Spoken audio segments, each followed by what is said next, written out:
How's it going, guys? So we spent a lot of time talking about Lucasarts games here on this channel, Lucasfilm properties that have been made into video games. Star Wars, of course, is what I'm talking about, but isn't there another huge, massive Lucasfilm franchise that we have yet to touch on this channel? Well, I think we're talking about Dr. Jones, of course. Yes, that's Indiana Jones and the Emperor's Tomb. Widely regarded as one of the best Indiana Jones games of all time, if not the best. And I think this is a very underappreciated game.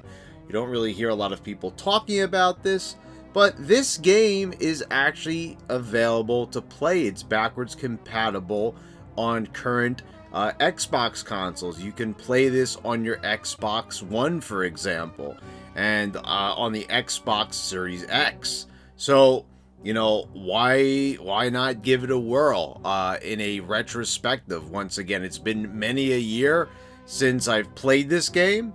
So we're gonna take a look and see how well is the game aged. Is it still good? Is it worthy of your time? But you're gonna have to keep on watching to find out. Indiana Jones and the Emperor's Tomb, brought to us by The Collective, who developed the Buffy the Vampire Slayer game a year earlier, is a licensed game that actually gets it right.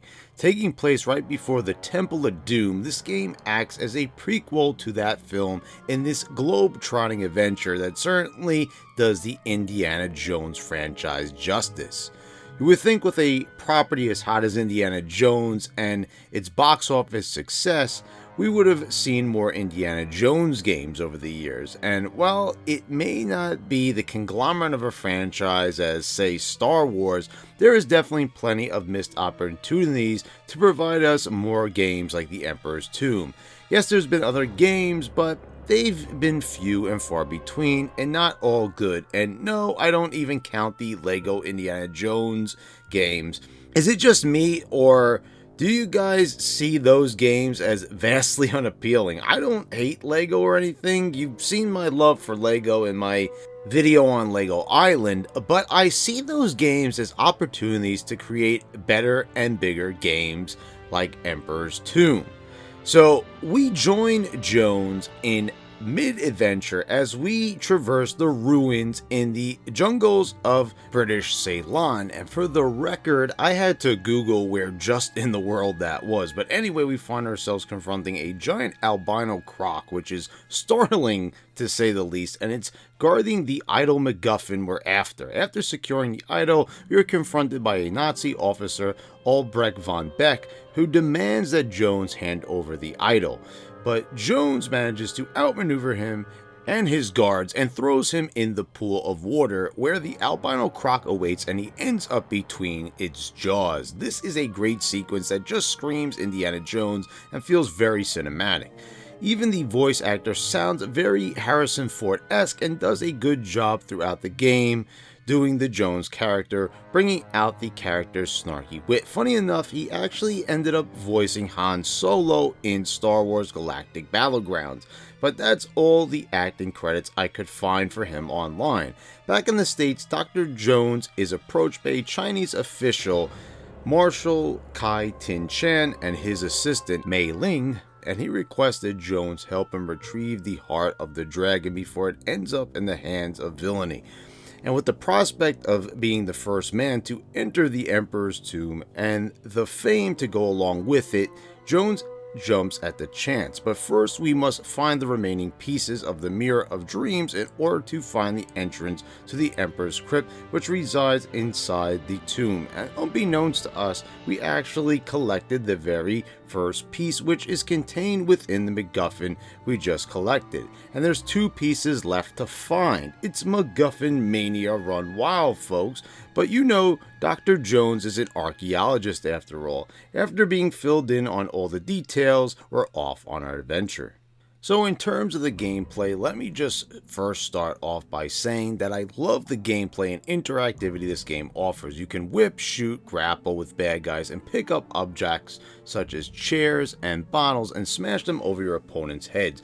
There's plenty of options to dispose of your enemies. One of my favorite things to do is take an enemy and shove them off a ledge. The combat just feels so satisfyingly solid. You actually look forward to confronting enemies. Also, I love the detail of when Jones takes a big hit from an enemy, his hat will be knocked off. And if you don't pick it up off the ground, it's gone for the rest of the level, much akin to Super Mario 64.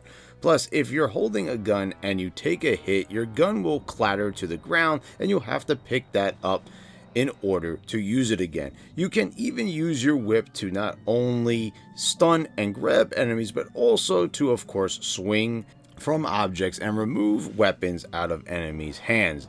The devs at The Collective definitely put a lot of thought and effort into the combat system, and I just love that detail about the Lost Hat.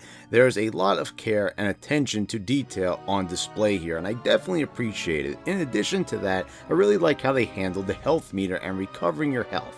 Instead of just having enemies dropping health items, or them just randomly lying on the ground like in most games, and there are med kits you can find, we instead need to use our canteen to drink from to recover our health. And once our water supply runs out, we must find one of these fountains that we can get a refill.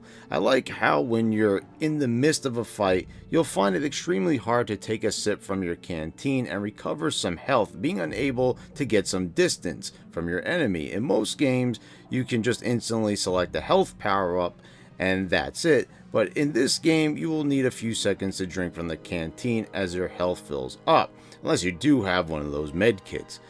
Though this is an original Xbox game from 2003, this game looks simply magnificent in 2021. While playing on the Xbox One with its HD enhancements, the indie model itself looks very good, and the face and mouth movements from him and other characters look good too. You can tell this is a game of its era, but the HD coat of paint masks that to a certain degree. The environments look okay, but they're the most obvious aspect of the game, being from a bygone era, looking a bit flat and not very detailed, especially on walls and gates. They just don't pop out at you as they did back in the day and look a bit flat. But then again, what do you expect from a game from this generation? And it's an early Xbox game to boot, so we're very lucky to have such a great game still look as good as it does. The game's levels do a good job of switching the environments from inside to outside so we don't feel too claustrophobic, but sometimes these stages are a little long, to say the least. Even if they're broken up into sections, there's no lives and no checkpoints. Once you die, or even worse, miss a jump or accidentally fall off a ledge, like I did more than a few times during my recent playthrough for this video, it's back to the beginning of the level. I can't begin to tell you how frustrated I felt in a level like Istanbul when I had to creep across narrow scaffolds, or when I encountered this game's rotten glitch I fell prey to 15 years ago when playing this game for the first time. Here's the footage right here.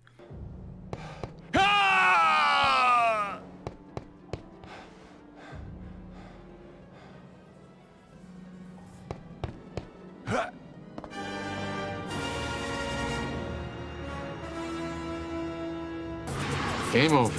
Wow, Indy screams before his death animation as he's trapped in a room he was not even intended to enter. I guess curiosity does indeed kill the cat, as I was exploring for secrets. Nice testing there, guys. Needless to say, it was back to the beginning of the level to pay for this delightful misstep that wasn't even my fault, unless you count me falling for the same nefarious glitch years after I first encountered it. I like the inclusion of puzzles and how Indy has to frequently climb and scale walls and objects to progress, making it feel like a really rugged adventure and like you're forcing yourself against an unnatural path that is filled with plenty of obstacles. You'll even run into booby traps like these pendulum blades and these pain in the ass bat statues that can hear your movements.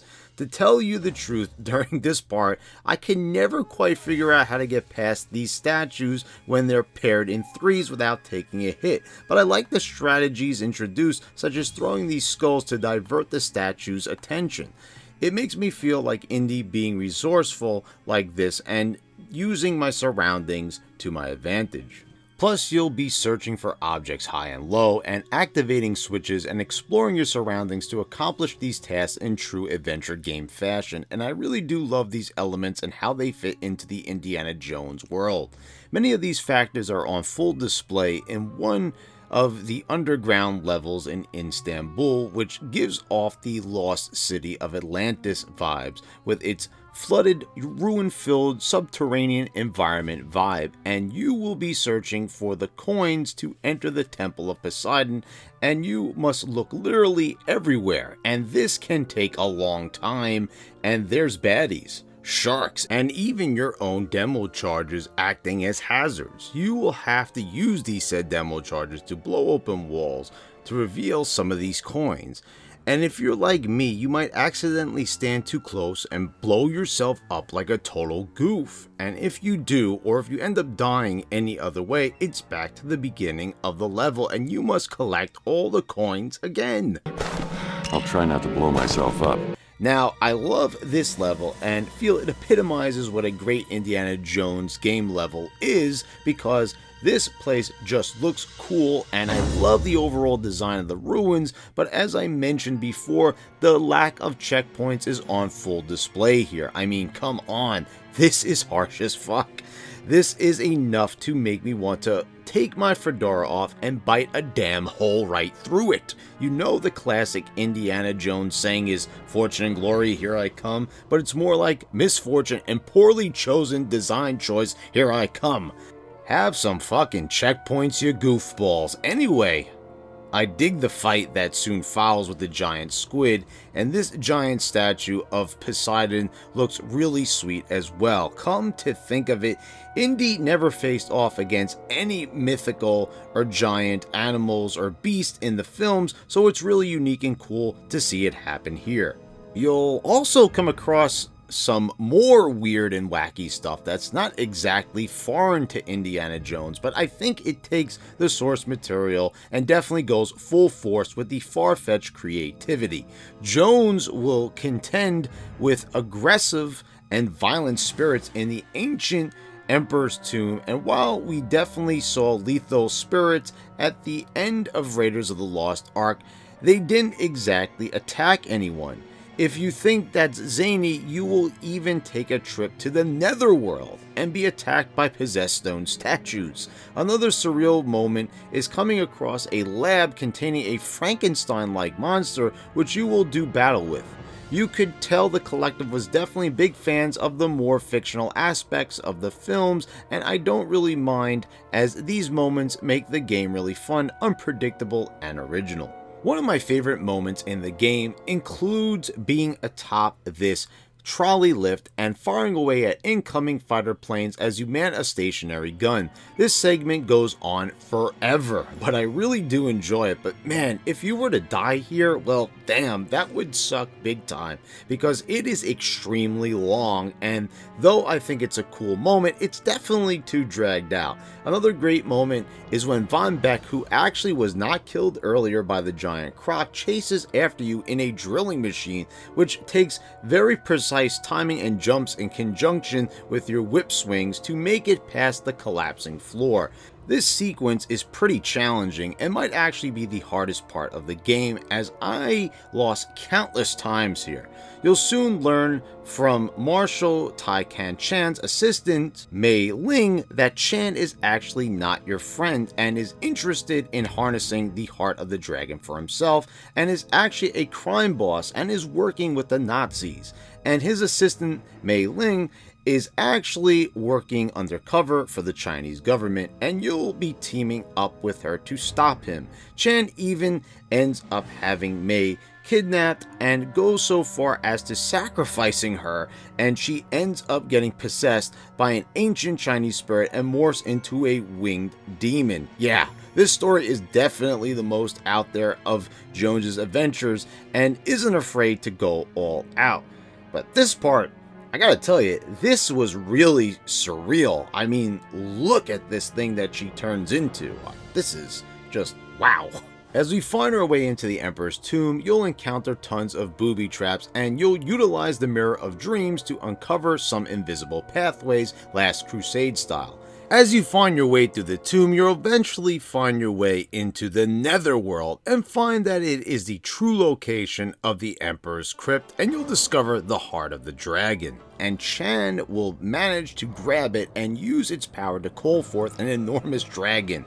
Once you defeat Chan, the Emperor's victims will rise from the depths to get revenge, and the dragon will devour Chan whole. Words can't describe just how different all this feels compared to the films, and though the classic films featured plenty of bizarre moments, this makes the finale of Raiders, the sacrifices in Temple of Doom, and the Holy Grail in Last Crusade, not to mention the aliens in Kingdom of the Crystal Skull, all look pretty tame and worldly in comparison. Come to think of it, this being a lead into Temple of Doom, Indy probably shrugged his shoulders at the scenarios that happened in Temple, because eating monkey brains is practically nothing compared to fighting against mythical ancient dragons and spirits. Well, there you have it. If you're an Indiana Jones fan or just looking for a good action platformer adventure, this is definitely a game you should play. I think a lot of people overlook this, unfortunately, but I'm sure with the backwards compatibility resurrection of this game a few years back, this game is sort of getting a second life, which will allow those who missed it the first time to take a crack at it. A crack of the whip, that is. I'm so sorry about that. Anyway, guys, thank you all for watching. Please subscribe if you haven't already. Click the bells to get all the notifications when I post all my new videos. I want to thank all my patrons for your continued support, and thanks again, guys. I'll see you next time.